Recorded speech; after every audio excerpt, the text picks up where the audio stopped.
अगर self confidence ना होता, इंसान छेनी हथौड़ी के साथ पहाड़ नहीं काट देता। कि अगर आप तकदीर पर भरोसा करते हैं तो आपको वही मिलेगा जो खुदा ने आपके लिए लिखा है, लेकिन अगर आप खुद पर भरोसा करते हैं, खुदा वही लिखेगा जो आप चाहते हैं। वक्त आर्यभट्ट के किस्से सुनाकर ताली बजाने का नहीं है। आज वक्त है आर्यभट्ट के किस्से को सुनकर प्रेरित होकर एक नया बिहार बनाने का। मंजिलें क्या हैं, रास्ता क्या है, हौसले बुलंद हो फिर फासला क्या है। मैं कुमार कन्हैया, बिहार के एक छोटे शहर मुंगेर जिले में जन्म हुआ मेरा, और आज मैं द प्राउड बिहारी के इस मंच में आप सबों का स्वागत करता हूं। आज एक ऐसे लड़के की कहानी आप सुनेंगे जो आज से 15 साल पहले उसके हालात ऐसे थे, उसे शायद उम्मीद नहीं था कि वह अपनी जिंदगी में कुछ कर पाएगा। और यह कहानी किसी एक लड़के की कहानी नहीं है जो बिहार में रहता है। बिहार प्रदेश की 13 करोड़ की आबादी में आज अगर 4 करोड़ की आबादी युवाओं की है तो 100% वो युवा जो इसी प्रदेश में रहते हैं, जो इसी एजुकेशन सिस्टम में कुछ ना कुछ डिग्रियां लेने की कोशिश करते हैं, यह कहानी सारे युवाओं की है। तो मैं सबसे पहले अपना परिचय देना चाहूंगा। मेरा परिचय अगर आप जानना चाहें, जैसा कि मैंने कहा, मेरा जन्म बिहार के एक छोटे से जिले मुंगेर जिले में हुआ है, वहीं मैं पला बढ़ा। और जब आप बिहार के किसी शहर में पल बढ़ रहे होते हैं तो आपके अंदर कई ख्वाब तो पल रहे होते हैं, लेकिन आपके आसपास का एक ऐसा एनवायरनमेंट, एक ऐसा वातावरण होता है जहां आपके घर वाले ही शायद आपको कहेंगे कि तू कुछ नहीं कर सकता है, तेरे से वही काम होगा जो शायद हम लोग डिसाइड करेंगे। और इसका सबसे ताजा और शानदार उदाहरण है कि आज अगर आप बिहार के किसी मिडिल क्लास फैमिली में आपका जन्म हुआ है तो आपके लिए सबसे आसान सा सजेशन है जो आपको 10th क्लास में जाते जाते मिलने लगेगा कि तुम किसी तरह एक सरकारी नौकरी ले लो। मुझे सरकारी नौकरी से परहेज नहीं है, सरकारी नौकरी से कोई गुरेज नहीं है। मुझे गुरेज है उस आत्मविश्वास और उस समर्पण पर जब आपको आपकी जिंदगी के हर स्टेप पर कुचल दिया जाएगा और आपको पता भी नहीं चलेगा कि आपके साथ क्या हो रहा है। जन्म तो हो गया किसी तरह एक मिडिल क्लास फैमिली में, जैसे पालन पोषण होता है, मेरा भी पालन पोषण हुआ। पता नहीं था कि भविष्य क्या होगा। आज के जो एग्जामिनेशन आपके चारों तरफ होते हैं, 10th 12th के बाद आपके लिए बहुत सारे दरवाजे खुले हुए होते हैं। मुझे लगता है कि आज भी लाखों युवाओं को नहीं पता है आज से 15-20 साल पहले समझिए क्या हालात होंगे। और ये आज हालात अच्छे नहीं हुए हैं, लेकिन फिर भी यह कहानी सुनने के बाद मुझे लगता है कि आपके उस सपनों को एक उड़ान मिलेगा जहां से आप भी कंफ्यूजन के दौर में गुजर रहे होंगे। इस कहानी को सुनने के बाद आपको यह पता चलेगा कि यह कहानी जो आपकी कहानी है, जो शायद आप घर में चुपचाप बैठते हैं, आसपास अपने पड़ोस के दबाव में, अपने घर वालों के दबाव में, अपने दोस्तों के दबाव में हर दिन घुटते हैं, यह कहानी आपको थोड़ा सा एनर्जी देगा और यह कहानी आपको बताएगा कि अगर हिम्मते मर्दा तो मदते खुदा। इस दुनिया में आपसे बढ़कर आपके लिए इंपॉर्टेंट व्यक्ति कोई नहीं है। तो मिडिल क्लास फैमिली में जन्म हुआ, किसी तरह पला बढ़ा। सबसे इंपॉर्टेंट था हमारे करियर के साथ क्या होगा, कुछ समझ में नहीं आ रहा था। किसी तरह बाहर निकला, दिल्ली गया। और जब आप अपनी मिट्टी को छोड़कर बाहर निकलते हैं, अपने घर को छोड़कर बाहर निकलते हैं, तो आप बाहर नहीं निकलते हैं, आपके साथ कई सपने बाहर निकलते हैं। वो सपने बाहर निकलते हैं जो शायद यह ख्वाब देखते हैं कि आज यह बाहर निकला है तो शायद कुछ बड़ा नाम करेगा। गाना भी है, पापा कहते हैं बड़ा नाम करेगा। लेकिन उस समय आपके हालात बहुत मुश्किल हो जाते हैं जब आपके सर पर कोई हाथ ना हो। हाथ ना हो इन द सेंस कि माँ बाप होते हैं आपके पास, आपके आसपास घर में लोग होते हैं, लेकिन उन्हें भी समझ में नहीं आता कि मैं किस चीज़ के लिए बना हूँ, आप किस चीज़ के लिए बने हैं। उन्हें बस एक ही चीज़ समझ में आता है जो सामाजिक दबाव है, आसपास का दबाव है कि किसी तरह कोने में बैठकर एक छोटी सी नौकरी कर लेनी है। और इस चक्कर में, उस नौकरी की आश में आप पल पल घुटते रहते हैं। वही मेरे साथ था 20 साल पहले। बाहर निकलना, और तो और एक ऐसे प्रदेश में आप रहते हैं जिस प्रदेश से बाहर निकलते ही आपको लोग ऐसे देखते हैं, ऐसे बिहेव करते हैं जैसे आप किसी दूसरे ग्रह के प्राणी हो। पूरे प्रदेश में आप कहीं भी किसी जिले में रह रहे हो, लेकिन जैसे आप बाहर निकलते हैं तो टैग लाइन है बिहारी मतलब मजदूर। एक टैग लाइन है बिहारी मतलब असभ्य। हो सकता है यह बातें किसी को अटपटी लगे, लेकिन मुझे लगता है कि वह हर व्यक्ति जो किसी कॉलेज में पढ़ रहा हो, वह हर व्यक्ति जो किसी मल्टीनेशनल कंपनी में जॉब कर रहा हो, हर वह व्यक्ति जो घर से निकलता है कि मुझे अपने करियर को एक उड़ान देनी है, करियर का सेटलमेंट करना है, उसे यह बातें समझ में आ रही है एक बिहारी होने का दर्द क्या होता है। इसी सपने के साथ बाहर निकला, और बाहर निकलने के बाद जब आप समझिए 11th-12th का लड़का 12th पास करने के बाद जब वो बाहर निकलता है, उसे कोई समझाने वाला नहीं है, उसे कोई बताने वाला नहीं है, बस एक ही चीज समझ में आती है, किसी तरह जॉब कर ले। और इस मोटिवेशन के साथ कि आप किसी तरह जॉब कर लें, आप क्या कर सकते हैं, या आप अपनी स्टोरी के साथ रिलेट कर सकते हैं और आप समझ सकते हैं कि आपके साथ क्या होगा। डिग्रियां भी आपके पास ऐसी होती हैं जहां कहा जाता है कि अच्छा बिहार से आप पास किए हैं तो बिहार में लोग पास कैसे करते हैं, बताने की जरूरत क्या है।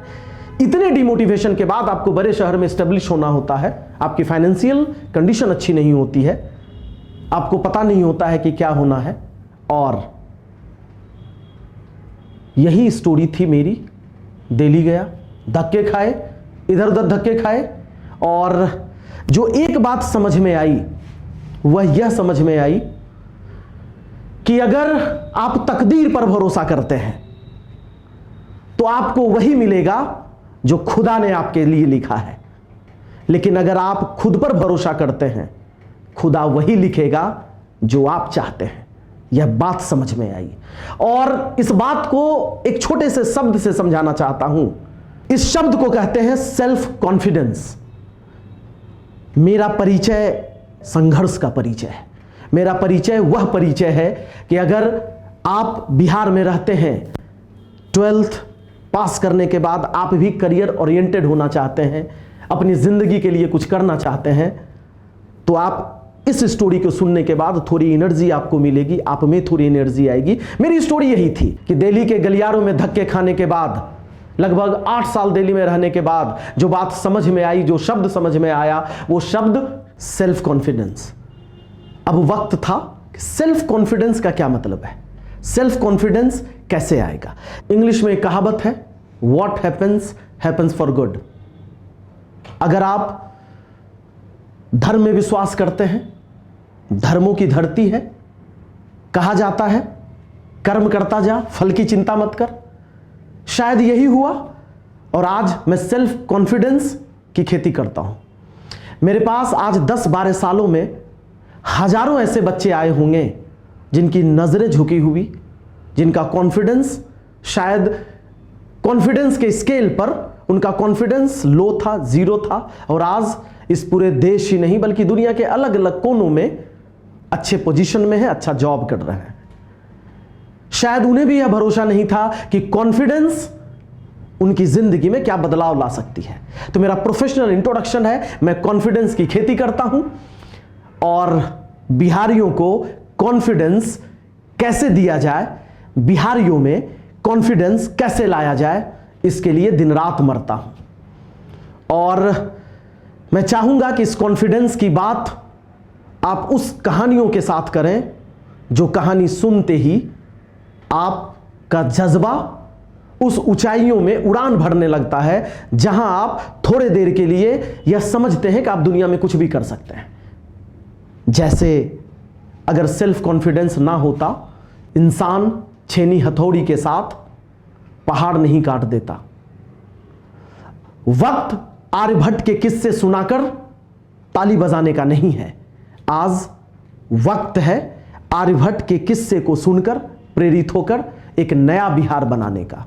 और आप नया बिहार कैसे बना सकते हैं?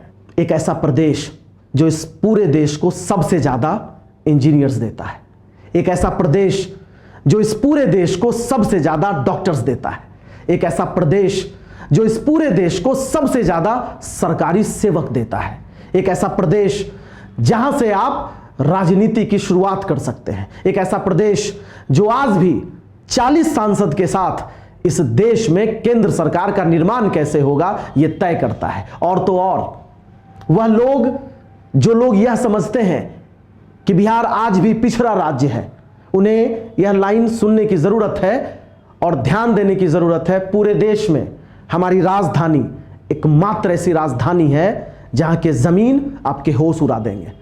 यहां के एक कट्ठे की कीमत इतनी है, आप बड़े बड़े शहरों में 4 कट्ठे की कीमत की जमीन खरीद सकते हैं। हम इतने डेवलप हैं, लेकिन किसकी नजर लग गई? क्या कमी थी हम में? इतना कुछ होने के बाद हमने संघर्षों से दोस्ती करके इस देश का सबसे बड़ा मस्तिष्क, जिसे हम यूपीएससी एग्जामिनेशन कहते हैं, हमने झंडे गाड़े हैं, हर साल झंडे गाड़ते हैं। लेकिन फिर भी क्या कारण है कि लोग हमें गाली समझ बैठे हैं? आखिर क्या कारण है? हमारी तौहीन हर कदम पर होती है। मुझे लगता है कि इतना कुछ होने के बावजूद इसी एक शब्द की लड़ाई हमें लड़नी है।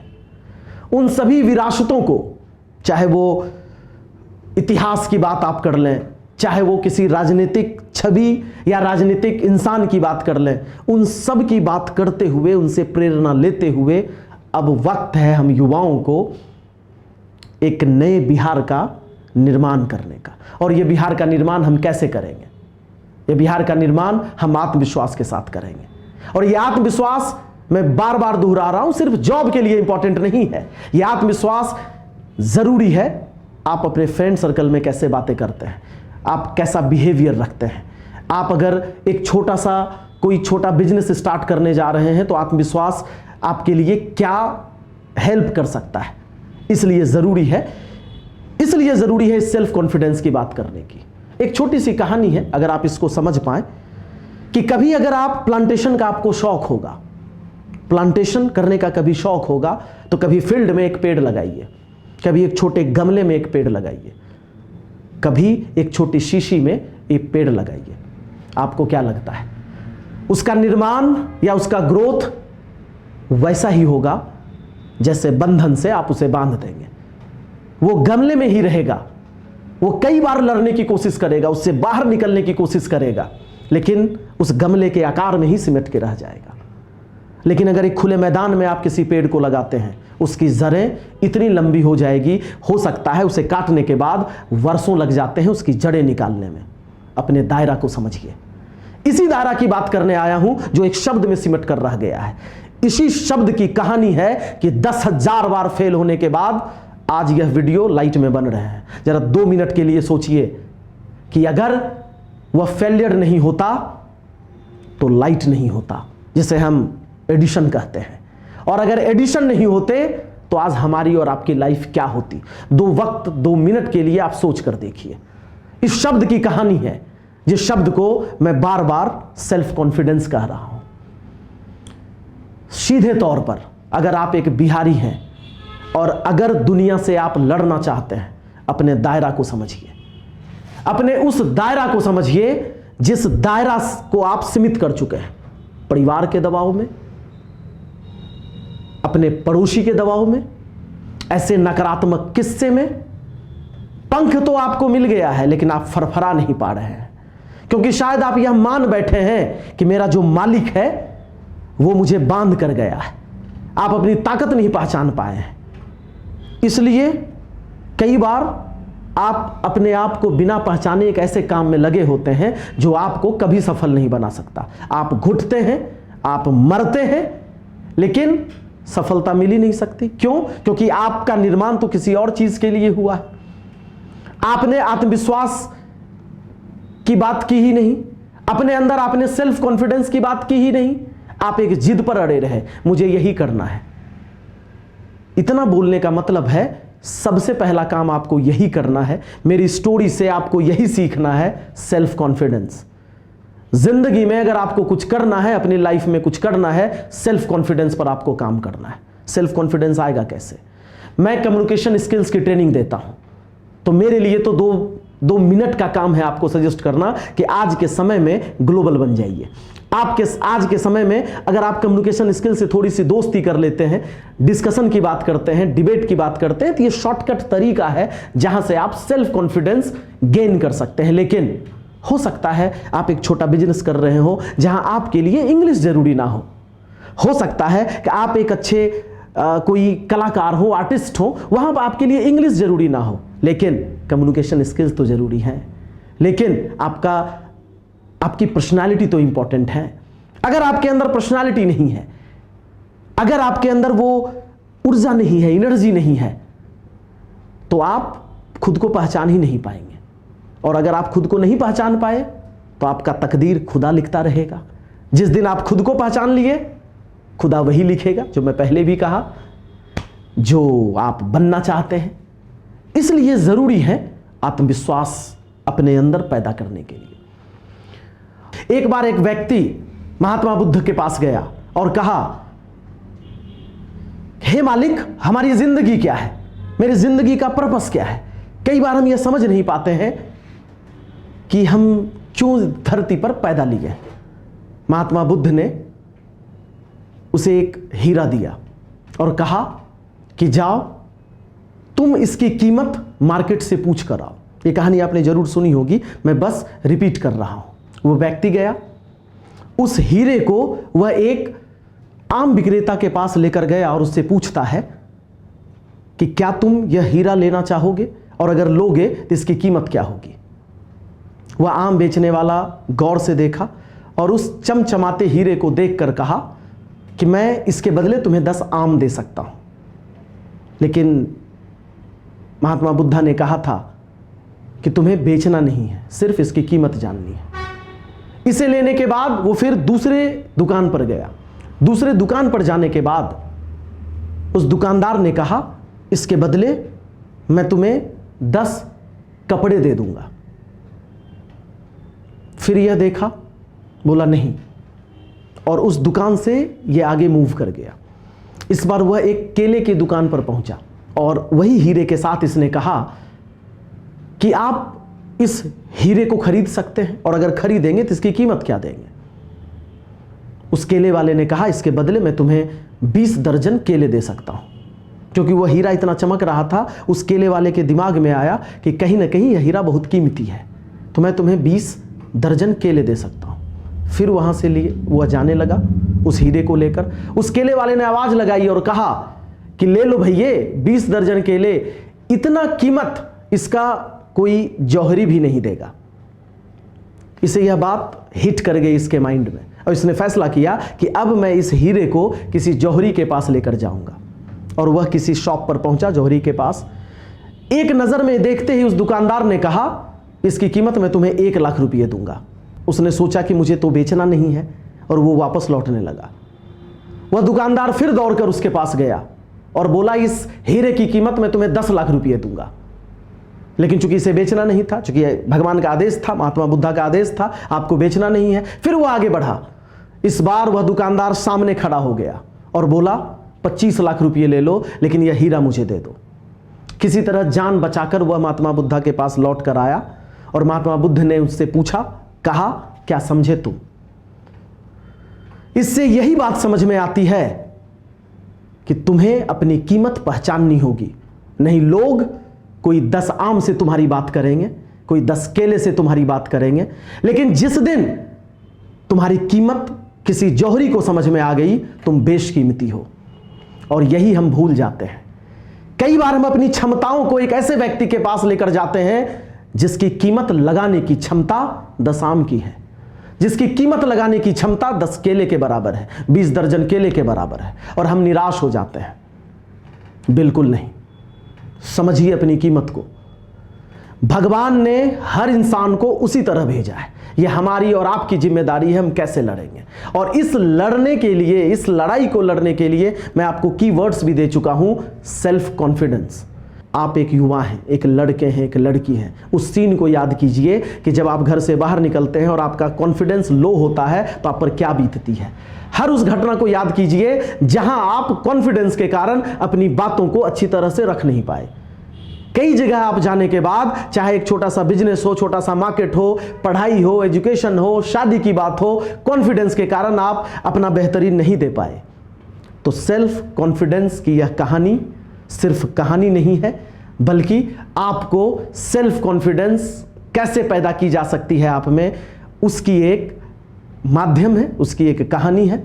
और मैं आशा करता हूं कि आज द प्राउड बिहारी के इस मंच से मेरे जैसे हजारों, लाखों, करोड़ों युवाओं की कहानी बाहर आएगी और प्रेरित करेगी, जो इस बिहार की विरासत को, जो इस बिहार ने पूरी दुनिया को दिया है, उसको आगे बढ़ाते हुए पूरे देश में, पूरी दुनिया में बिहारियों का नाम रोशन करेगा।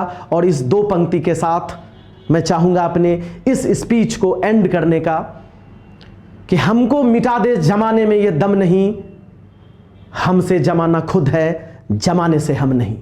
धन्यवाद।